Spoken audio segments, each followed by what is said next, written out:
Oke, terima kasih. Walaupun baru 5 orang, teman-teman kalian mungkin sedang dalam perjalanan atau perjalanan kembali ke Kota Sorong, tidak masalah. Kita akan lanjutkan materi kita. Jadi hari ini kita punya topik baru, ya, peluang dan pemilihan sampel. Tapi sebelum kita belajar, alangkah baiknya kita berdoa.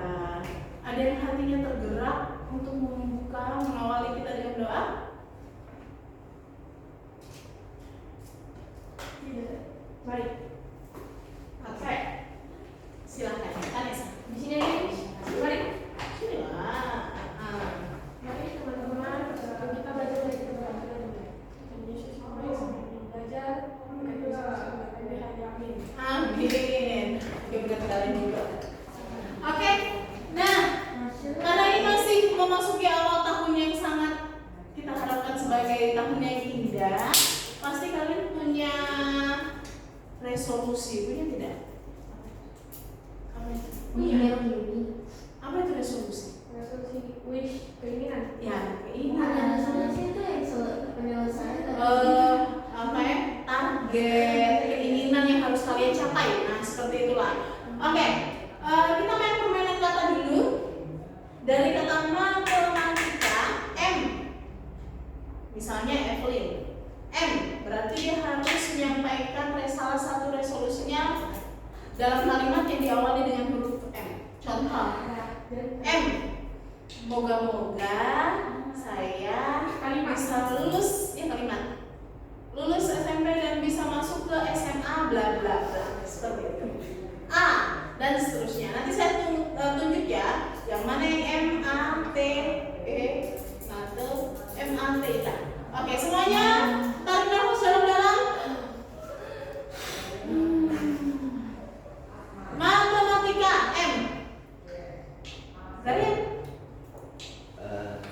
Makan yang teratur. Oh, makan yang teratur, singkat padat dan jelas. Jadi selama ini dia makannya kurang teratur, padahal makan adalah sesuatu yang sangat enak. A.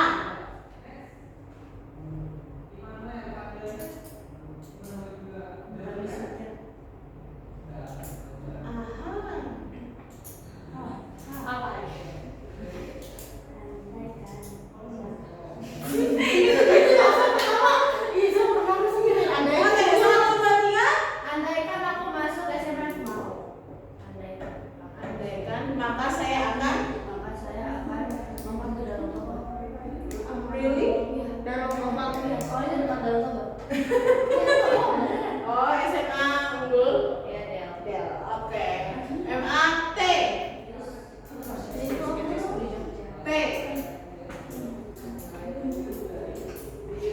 T. T. T. 1, 2, Tidak, itu. 2,5,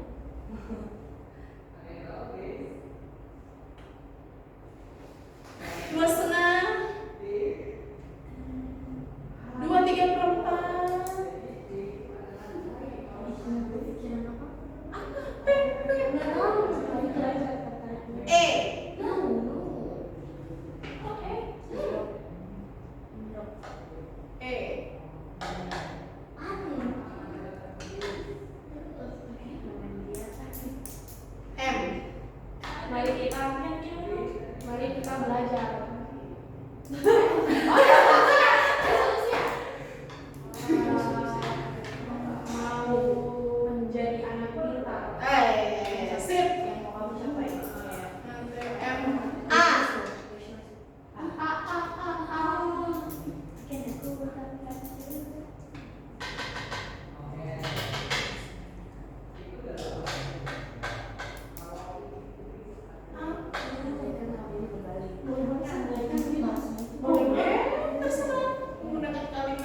I.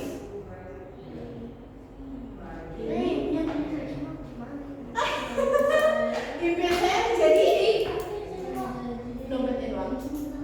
Menjadi cita-citanya apa? Impian saya menjadi orang sukses. Oke lah. Oke, semoga harapan-harapan kita tahun ini tercapai. Khususnya kalian sudah kelas 9. Harapan kalian masuk ke SMA yang kalian harapkan tercapai dan berprestasi di tingkat menengah atas. Amin. Amin, amin, amin. Doa terbaik untuk kita semua. Oke, kita akan masuk ke materi kita hari ini. Kira-kira apa kalian sudah pernah mempelajari teknik peluang di sekolah?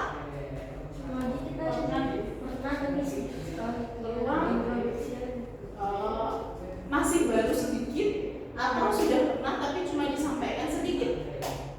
Yang kedua. Sudah pernah tapi disampaikan sedikit. Siapa tahu akan disampaikan kembali di semester 2. Jadi hari ini kita akan belajar tentang peluang.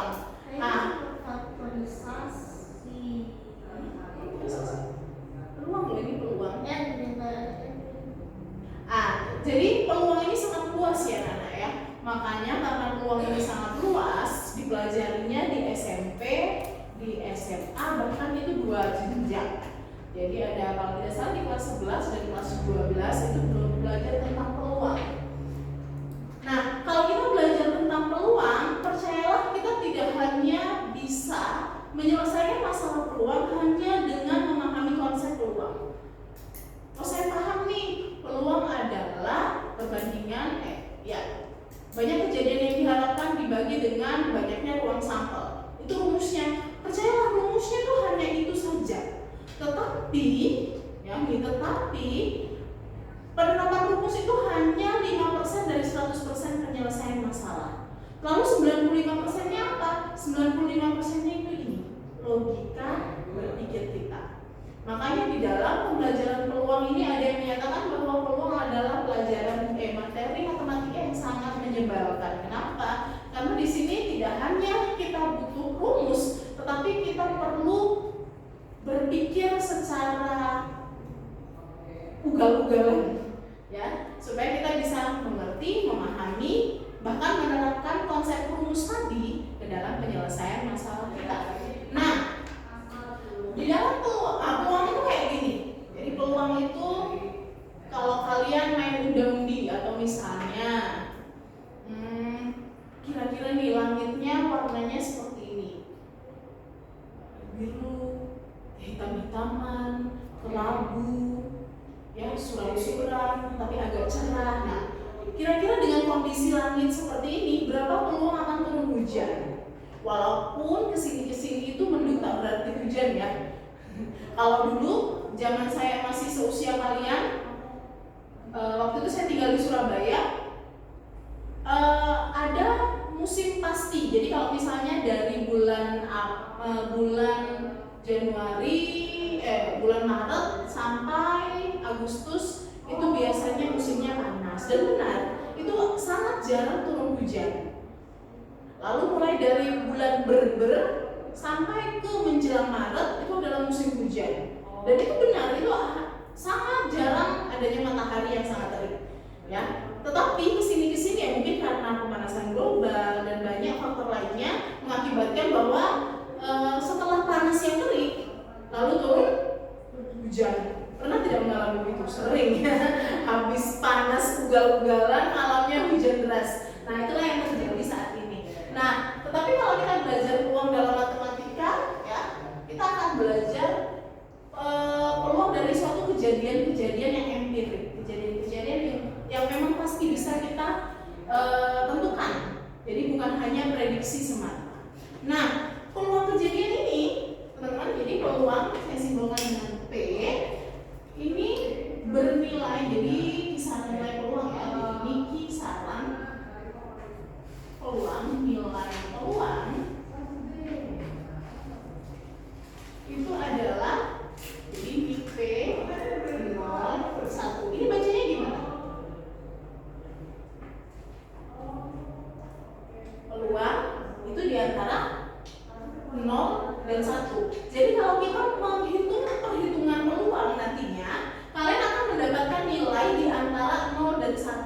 Jadi kalau kalian menghitung peluang lalu nilainya 2, maka coba diteliti lagi dalam perhitungan kalian. Siapa tahu ada yang salah, bukan siapa tahu, pasti ada yang salah. Ya, karena sejatinya nilai peluang itu ada di antara 0 dan 1. Mengapa di antara 0 dan 1? Kalau kalian mendapati nilai peluang 0, maka kejadian itu adalah kejadian mustahil. Misalnya, kalian tahu dadu, main ular tangga?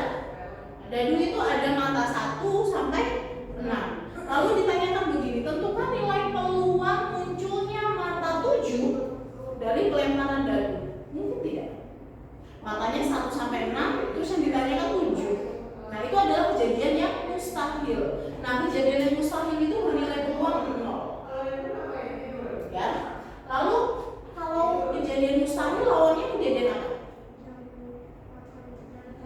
100% terjadi, atau dikatakan bahwa kejadian yang pasti terjadi. Itu nilainya 1. Contohnya, dalam pelemparan dadu, tentukan muncul kalau nggak mata 1, mata 2, mata 3, mata 4, mata 5, atau mata 6. Pasti kan? Kalau kita melempar dadu, yang keluar itu kalau tidak 1, ya 2, ya 3, ya 4, ya 5, ya 6. Berarti itu adalah kejadian yang pasti terjadi. Maka nilai peluangnya adalah 1. Bisa dipahami tentang kisaran nilai peluang? Nah, sekarang kita akan belajar apa yang dimaksud dengan pemilihan sampel ya. Jadi ada populasi, ada sampel. Tapi sebelum kita ke sini, saya ingin kita ke, saya sudah menyediakan PowerPoint, jadi mungkin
Brian di belakang bisa terlihat dengan jelas. Halo, selamat sore.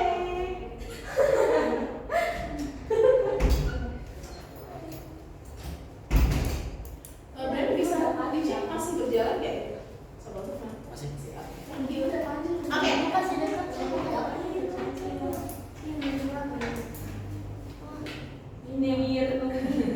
Oke, bisa kita lanjutkan. Selamat datang. Siapa sih namanya? Marcella. Panggilannya? Marcella. Iya. Selamat datang Sela, selamat tahun baru. Selamat tahun baru. Saya mau sebenarnya bermain kata tapi nanti waktu kita habis. Oke. Nah. Sudah? Bisa kita lanjut saya? Oke, peluang dan pemilihan sampel ya. Jadi kita sekarang harus belajar konsep paling dasar dari probabilitas. Apa itu probabilitas? Ya peluang. Jadi peluang ini disebut probabilitas. Jadi ada beberapa yang akan kita pelajari, ada peluang, percobaan, populasi, sampel, ada yang dimaksud populasi berhingga tak berhingga, lalu menentukan populasi dan sampel, peluang sampel, titik sampel, dan kejadian, lalu yang terakhir peluang teoritis dan empiris. Apa saya bicara terlalu cepat? Boleh ditanyakan atau boleh di bisnis terlalu cepat? Oke. Nah, peluang di sekitar kita. Apakah besok akan hujan? Kira-kira besok hujan tidak ya? Nah, itu berarti kita sudah sedang menyinggung tentang peluang. Misalnya main bola nih yang laki-laki. Apa lawan apa ya?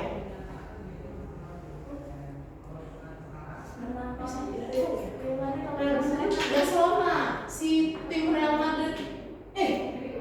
Kok yakin kenapa tidak?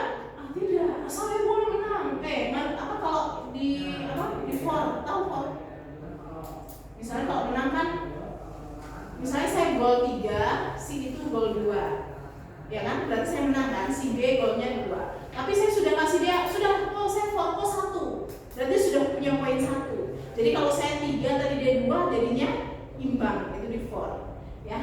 Itu dalam dunia yang seperti itulah. Lalu menang undian hadiah utama, ada yang pernah menang undian? Tidak pernah. Cerita dari kakak saya, jadi kakak saya itu membuka tabungan di Bank Mandiri. Ini saya tidak lagi mempromosikan. Dan saldonya itu di bawah 500.000. Saldonya nih, ya. Menurut kalian besar atau kecil? Kecil ya? Kecil. Untuk uang simpanan di bank mungkin kita anggap itu kecil, kalau mungkin untuk dicelengan udah banyak, ya kan? Nah, tetapi dia mendapat hadiah yaitu motor PCX. Undian. Bayangkan itu dia yang saldo, karena tabungan mandirinya ini hanya tabungan yang numpang lewat, bukan tabungan simpanan, tetapi bisa menang undian. Nah, berarti ada permainan peluang di sana. Ya, nah ini semua ini tentang peluang. Lalu apa yang dimaksud dengan percobaan? Perasaan tadi saya sudah menurunkan ya. Nah, dalam peluang, ya, percobaan adalah tindakan yang hasilnya tidak dapat diprediksi dengan pasti. Nah, jadi pada saat kita melemparkan dadu tadi, itu kita sedang melakukan percobaan. Ya, contohnya nih, melemparkan koin, menggulirkan dadu. Nah, setiap percobaan yang menghasilkan 1 atau lebih hasil yang mungkin, ya, seperti itu, ya. Jadi misalnya pada saat saya melempar dadu, apakah saya tahu apa yang akan keluar? Enggak.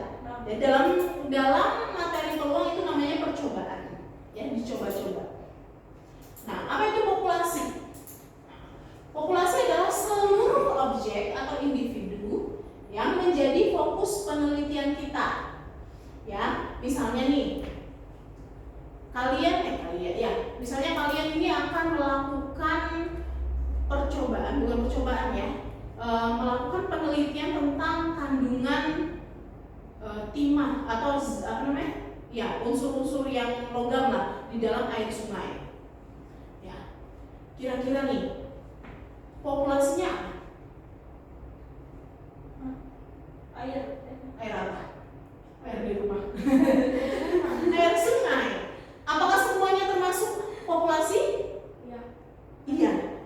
Jadi populasi itu semuanya. Atau akan dilakukan sensus penduduk. Populasinya apa? Ya, seluruh penduduk Indonesia. Ya. Nah, misalnya akan dilakukan seleksi. Kalian suka ekskul apa? Nari. OA. Oke. Jadi dalam bidang melukis misalnya nih. Nah, akan dilakukan secara serentak, tetapi akan dipilih yang terbaik. Ya. Nah, secara serentak akan dilihat nih mana bakat-bakatnya. Nah, itu adalah populasi. Jadi seluruh mahasiswa kelas 9 yang akan diambil sampelnya itu namanya populasi. Ya. Nah, di dalam populasi itu ada yang namanya sampel. Jadi sampel adalah bagian kecil atau perwakilan. Nah, bayangkan kalau kita kembali ke kasus kalian akan meneliti kandungan air sungai. Kalian meneliti, apakah kalian harus menguras seluruh air sungai untuk kalian meneliti? Tidak mungkin ya, tidak akan bisa. Atau mau meneliti air laut, ya? Apakah kalian harus menguras air laut? Tidak. Kalian hanya perlu mengambil seberapa saja yang dibutuhkan. Misalnya, ya, dalam air sungai yang panjang, kalian ambil di titik ini berapa liter. Nanti saatnya melalui ada suatu misalnya sumber air, kalian ambil lagi di sini. Misalnya di sana kalian ambil lagi contohnya. Nah, itu adalah sampel. Bisa? Paham? Nah, ada yang namanya populasi berhingga dan ada yang namanya populasi tak berhingga. Nah, jadi populasi berhingga adalah kelompok yang jumlah anggotanya dapat dihitung secara pasti. Kalian tadi sekolah, walaupun banyak, tapi kan bisa dihitung. Bisa. Nah, populasi yang tidak berhingga itu sangat besar. Contohnya ya tadi, air sungai tadi, tetesan air hujan, butiran pasir, tentu tidak bisa dihitung. Nah, bagaimana cara menentukan populasi? Jadi populasi tadi adalah seluruh objek penelitian yang relevan. Kalau kalian mau meneliti minat dan bakat siswa SMP kelas 9, berarti populasinya ya siswa SMP kelas 9. Tidak mungkin kalian mau meneliti kelas 9, kalian jadikan populasi kelas 8. Nah, itu yang namanya tidak relevan. Ya. Oke. Bagaimana menentukan sampel? Apa itu sampel? Bagian dari populasi harus representatif. Representatif itu seperti apa? Air sungai tadi, ya, yang kalian ambil dia harus mewakili sungai yang tadi. Ya, nggak mungkin kalian mau meneliti sungai A, kalian ambil sungai B, airnya sungai B, itu artinya tidak representatif. Dan dia harus mewakili populasi. Nah, ini yang paling penting nih. Mengenal ruang sampel. Nah, dalam setiap percobaan ada yang namanya ruang sampel. Biasa dalam perhitungan nanti kalian simbolkan dengan S besar. Itu adalah himpunan semua hasil yang mungkin dari suatu percobaan. Misalnya saat melempar koin, maka ruang sampelnya apa? Gambar atau angka. Atau secara lebih jelasnya, ruang sampel itu adalah semua kejadian yang mungkin bisa terjadi dari suatu percobaan. Kita saat melempar uang logam, kalau nggak keluar angka, ya gambar. Maka ruang sampelnya ada dua, gambar dan angka dan gambar. Bisa? Nah, itu ruang sampel. Ruang sampel tadi berarti semua yang bisa terjadi, yang bisa muncul. Nah, sekarang apa itu titik sampel? Jadi titik sampel adalah setiap individu dari ruang sampel. Jadi tadi contohnya nih, ya. Jadi ruang sampel dari pelemparan ruang logam. Ya. S, ruang sampelnya tadi kalau nggak angka berarti gambar. Nah, berapakah ruang sampel? Nah, simbolnya seperti ini. MS, jumlah dari ruang sampel. Ya. Jumlah dari ruang sampel ada berapa? 2. Nah, ada yang namanya titik sampel. Jadi biasa ditulis ya, berbeda buku kadang berbeda simbol, tapi biasa saya menuliskan dengan titik sampel, A kejadiannya. Berarti kalau kejadiannya itu masing-masing. Jadi ini atau gini. Ini adalah titik sampel. Ini juga titik sampel. Jadi ruang sampel adalah himpunan semuanya. Kalau titik sampel itu per individu, per item, itu namanya titik sampel. Ya. Nah, contohnya ini.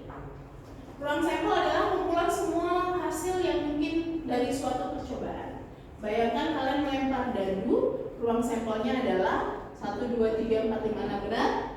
Ya, yang bisa muncul kan kalau nggak 1 ya 2, ya 3, ya 4, ya 5, ya 6. Dan setiap angka, misalnya 3 ini adalah titik sampel dari ruang sampel tadi, salah satu titik sampel dari ruang sampel ini. Nah, ini membantu kita memahami semua kemungkinan yang bisa terjadi. Paham? Oke. Ya. Nah, percobaan pelemparan 1 koin. Ya, 1 koin, ada yang bawa koin? Bawa. Nah, yang boleh jadi berkeluar. Kembali. Nah, ini angka yang ada tulisan 500, ya. Lalu di sini gambar. Nah, ruang sampelnya ada 2. Ruang sampel jumlah ruang sampel ada 2, yaitu C. Kalau kita lempar ini kan saya melakukan percobaan toh. Apakah kalian tahu apa yang tahu? Enggak.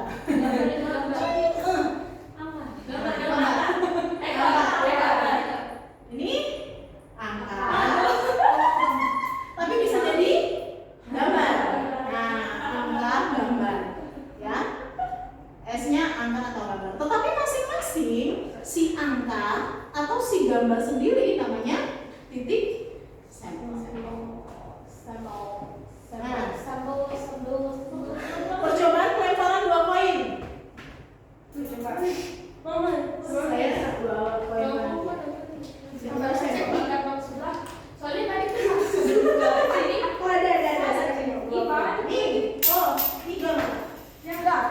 Gambar. Tadi gambar. Jadi gambar. Nih, percobaan 2 koin. Sabar taruhan guys. Gambar atau Loh, kalau 2 koin ruang sampelnya apa kira-kira? 50. Lihat. Kalau 2 koin Kanan kiri dong. Ya kanan kiri. ya kanan kiri. Berarti 4. Kenapa 4? Karena kan ada ruang sampel ada 2 ya. Ya, 1 kali lempar kan yang muncul 2. Oh, Iya kan? titik Dua sampelnya doang. apa? Namanya? Titik sampel. Cuma 2? Titik 1. Ya iya. 4 aja tuh. Nah, 2 koin. Di sini bilangnya 5. Hah? Apa 5? Terakhir. Ini bisa baca sih. Nah, ini pelemparan pertama yang dari dulu gagal lagi. Koin pertama itu kan antara angka atau gambar. Ini koin pertama kan? Ada lagi kemungkinan koin pertama nih. Misalnya di sana lempar nih. GA. No, no. AB, GA. Nih, ya. Koin pertama, koin yang sebelah kanan itu antara angka atau gambar, ya kan? Lalu koin kedua antara angka atau gambar juga. Ya, berarti koin kedua itu bisa angka gambar, bisa angka gambar. Gini kan? Ya. Maka ini namanya diagram pohon teman-teman ya. Jadi bisa angka-angka, angka gambar, gambar angka, gambar gambar. Makanya 4. Nah, jadi bisa ini koin pertama angka, dua-duanya angka, bisa angka gambar, bisa gambar angka. Dalam peluang angka gambar dan gambar angka bisa dijadikan sama, bisa dijadikan beda tergantung bentuk masalahnya. Ya, bisa juga keduanya gambar. Ada cara bacanya nggak? Kayak D kiri kanan kiri kanan kiri. Sama aja sih. Kecuali nanti kita sudah masuk dalam soal. Atau mungkin kayak nanti dia koin 1 atau koin 2 baru nanti. Nah, atau gini, tentukan banyaknya ruang sampel yang berbeda jenis. Ruang sampel dari kasus ini yang berbeda jenis. Ada berapa? 4 ya 4. Dua, AG dan GA. Kan yang berbeda jenis. Oh iya. AA Ya kan? Oh, berbeda jenis kan objek. AA ini kan sama ya. Atau kalau masalahnya gini, berbeda jenis tetapi logam pertama harus angka. Berarti AG. AG Nah, beda kan dengan GA karena ada syarat tambahan tadi, yaitu yang pertama harus angka. Tadi di peluang AA tuh dong. kan beda jenis tetapi Oh, ya. ini mengembalikan hartamu. Terima kasih. Oke. Kak, belum bisa ngeramal nggak? Oke, ini dia gabungan yang tadi nih, ya. Jadi gabungan yang tadi nih. Iya, namanya di sebelah. Oh, taruh. Waduh ya. Nah, dari dahulu, nih. Ruang sampel dahulu ada berapa? 6. 1, 2, 3, 4, 5, 6. Nah, kalau 1 koin dan 1 dadu, coba kalian bayangkan nih. Makanya tadi saya sampaikan di awal bahwa kita harus banyak-banyak berkhayal. Kita punya 1 koin dan 1 dadu. Ruang sampelnya ada berapa? 8. Hei, yakinkan dirimu. 12. Dua. Hah? Kan kalau dadu ruang sampelnya 6. Terus kalau koin 8. Kalau pada saat kita lempar, dadu dan koin itu berdampingan kan? Iya. Berarti yang satu adalah 1 sampai 6. Yang satu ini adalah angka atau gambar. Kalau dicocok-cocokkan 12. Berarti bisa angka. Koinnya angka, dadunya 1, koin angka, dadunya 2, set, sampai di koinnya gambar, dadunya 1, gambar, dadunya 2, dan seterusnya. Bisa? Nangkal ya, dia. Jangan langsung tanggal 2, nanti kalau bentuknya beda, ya. Nah,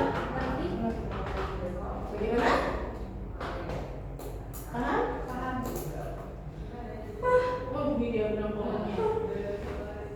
benar-benar pohon. Tidak.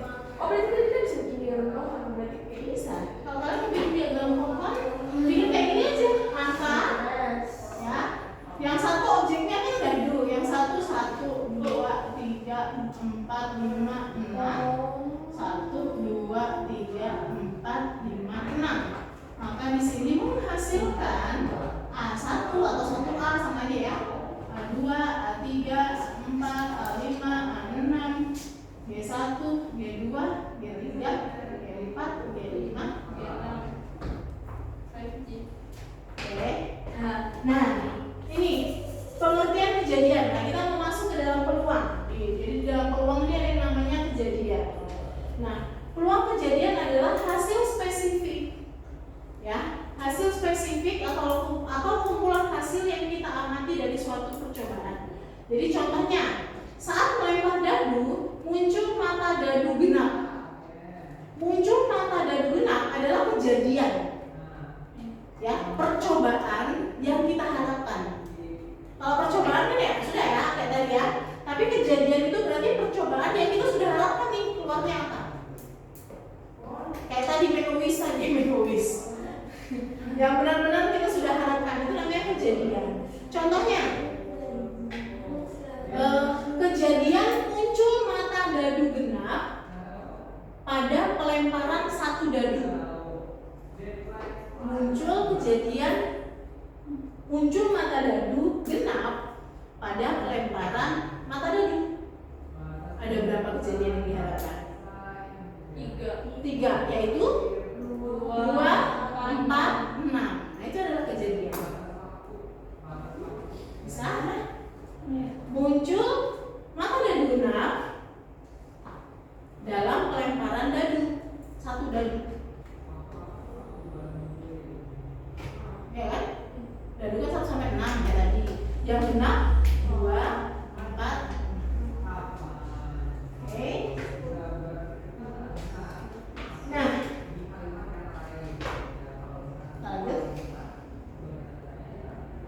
Nah, sekarang kita masuk ke peluang nih, peluang. Jadi peluang itu rumusnya ini. Banyaknya kejadian dibagi banyaknya ruang sampel. Kita tadi sudah belajar nih, banyaknya kejadian seperti apa, ruang sampel seperti apa. Brian, boleh minta tolong diselesaikan? Terima kasih.